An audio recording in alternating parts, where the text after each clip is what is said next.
Hey everybody, it's Ron from Pick Dawgz. This is Ron's Bank Shot Breakdown. We're going to go over 4 college basketball games for Sunday, March 17th, 2024. Happy Championship Sunday, happy Selection Sunday, and of course, happy St. Patrick's Day to all of you. Now, if you like what you see, make sure to hit that thumbs up button and subscribe to our channel. Don't forget to put your college basketball picks in the comments section below. And if you're looking for my best bets, including my college basketball Bank Shot best bet, you can find those at the Premium Picks tab at pickdawgz.com. There's also a link in the description. Alrighty, here we go. Here are some of the games for Sunday in college hoops. First up, we see Brown and Yale. This one's going to be a 12 p.m. Eastern start time. It's going to be on ESPN2. Of course, all the games for Sunday in college basketball are going to be conference tournament finals, so championships. The winners of these games are going to the big dance. Brown has a chance to be, a huge Cinderella here, as they were a team that was 6-17 at one point this year and 2-6 in conference play. They went on a big win streak at the end of the Ivy League regular season.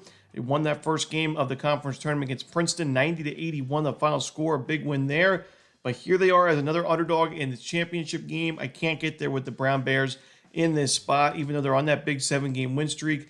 I just think Yale, a really balanced team. I like the fact they take care of the basketball. They take care of the defensive glass. They're a decent shooting team, but also just, a solid offensive team in general, just a very efficient team. Their defense is very, very solid. They force tough shots, and I think they're going to force a lot of them in this one. It's also a revenge game. They lost to Brown in a overtime game back on March 9th to end the regular season. But in the first meeting, Yale won that first matchup by 10 points. So they've proven they can beat this team once. I think they'll do it again here. Give me Yale. I'm going to lay the points. Next up, we see Florida and Auburn in the SEC Championship. This one, 1 p.m. Eastern on ESPN. When this Florida offense gets going, it is really tough to stop this team. I mean, it's a team that you really can never count out because, it can go on a huge scoring run, and we saw that in the game on Saturday as, they were down by 8 points at halftime against Texas A&M, a really solid Texas A&M team. Florida didn't matter. They were so strong in that second half. They still won that game by 5 points in the end, scoring 95. They've now put up 95, 102, and 85 in the 3 conference tournament games. However, I do think that Auburn is a really, really tough matchup here, and it's an Auburn team is playing with a lot of revenge because they were embarrassed in Gainesville last time these teams met back on February 10th. It was a 81-65 win for Florida, one of the best performances of the season for the Gators, but I still think that Auburn, a very balanced team, they can go score for score with the Gators if they need to, but I don't think they will because that defense is also top 5 in the country in adjusted defensive efficiency. They're not a great defensive rebounding team. That's my one big concern. The Gators really attack that offensive glass, so they should get a lot of second chance looks in this game. But I also think Auburn can compete there. They're 52nd ranked in offensive rebounding. Florida's not the best defensive rebounding team. They weren't great against Texas A&M, so I think that Auburn's going to get some second chance looks as well. It should be a great game. Pretty high scoring game. 2 really fast paced teams, but I like Auburn in the end. I'm going to lay the points. Next up, we see Temple and UAB. This one's going to be 3:15 Eastern. It's going to be on ESPN. The AAC championship here. Temple has not been in the AAC championship final since 2010. And didn't think it was going to be in this spot either this season because this is a team that still has a losing record overall this year at 16-19, and they were at one point 1-11 in conference play, 8-17 in the conference. They were playing a lot better basketball at the end of the regular season, but they were picking up wins against teams like UTSA, Wichita State, Rice. Nothing crazy, but here we see in this conference tournament, you beat UTSA in the first round, okay, but then you beat SMU, one of the toughest teams in the AAC, a really underrated Charlotte team, and then the defending, champions of the AAC and FAU last year, who, FAU went on a huge run last season in the NCAA tournament, so Temple is going crazy. They were a 14-point dog in that game against FAU.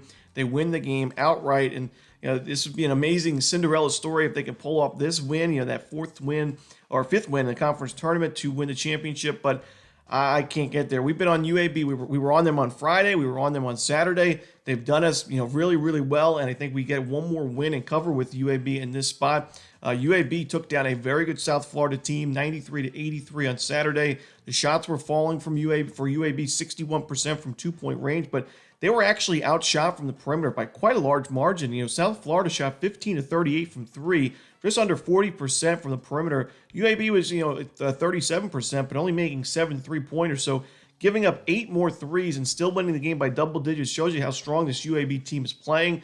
They get to the free throw line. They're a decent rebounding team. They take care of the basketball, and they're a bad matchup for Temple. So give me UAB in this one. I'm going to lay the points. And the final game we're going to talk about for the Sunday card in college basketball, it's going to be Wisconsin and Illinois in the Big Ten Championship. This one's going to be 3:30 Eastern on CBS. Illinois, really strong second half for them against Nebraska on Saturday. They were down, I think, 51-40 at halftime, and just the defense really stepped it up in that second half after a disaster first half performance.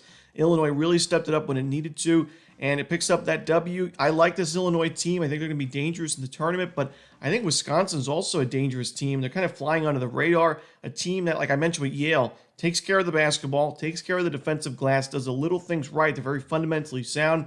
Shot quality-wise, very solid team. They take good looks offensively. They force tough shots defensively. I don't love their three-point defense, but I think Wisconsin's going to be good enough here defensively to keep this game very, very close. We saw a game these two teams played not too long ago, back on March 2nd. It was a 91-83 win for Illinois in the end, but it was also a game where Illinois shot 56% from three. Now, Wisconsin's three-point defense isn't great, but it isn't that bad. I don't expect Illinois to shoot that well from the perimeter in this game, and I think it's going to be a close one where the points may actually come into play. I could see a one-possession game, a one-point game, but nonetheless, I think Wisconsin's a live dog in this game, and I'm going to take the points with a sprinkle on the money line with the Badgers in this one. And that's it. Those are the games for Selection Sunday in college basketball. Hope you enjoyed this video. If you did, don't forget to hit that like button and subscribe, and don't forget to put your college basketball picks in the comment section below. Again, if you're looking for my best bets, you can find those at Pick Dawgz Premium. As always, this is Romanelli. Good luck.